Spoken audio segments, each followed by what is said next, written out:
Ça, c'est l'archétype de la fausse bouteille avec une étiquette qui date des années 60, un écusson qui dit 49. Cette bouteille, achetée 15 000 $, ne vaut donc plus rien aujourd'hui. À New York, désormais, les acheteurs font appel à des consultants en vin chargés de vérifier l'authenticité des bouteilles. Avant d'acheter la moindre bouteille de vin pour ses clients, David mène son enquête. Il a accepté de nous montrer quelques spécimens de bouteilles contrefaites. Sur cette table, à côté de chaque bouteille authentique, une copie. Nous avons ici une bouteille de Latache 1934 et elle pose problème. Si on compare les étiquettes de ces deux bouteilles, on voit des différences très claires. Il y a des différences dans la texture du papier. Ça n'est pas la même. Et l'impression fait penser à une photocopie. Les lignes ne sont pas harmonieuses. Ça a bavé.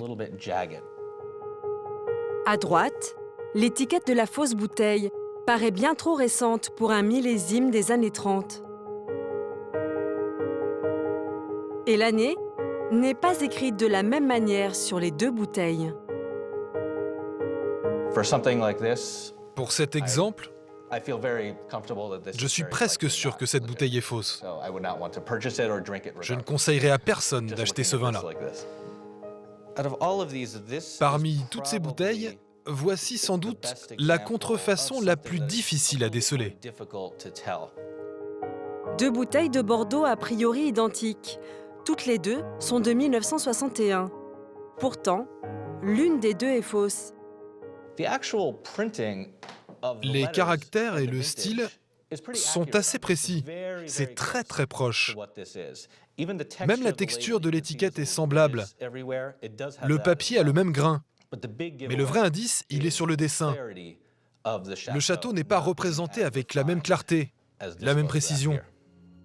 En regardant de plus près le dessin de la fausse bouteille à droite, les nuages sont moins présents.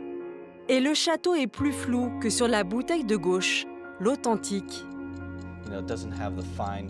Depuis l'affaire Rudy Kurniawan, le doute s'est installé dans le business du vin aux États-Unis.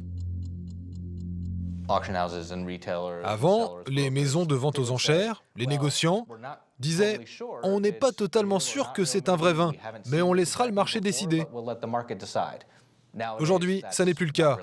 On doit savoir d'où vient le vin, ça doit avoir l'air correct, et si ça ne l'est pas, ça ne devrait pas être vendu.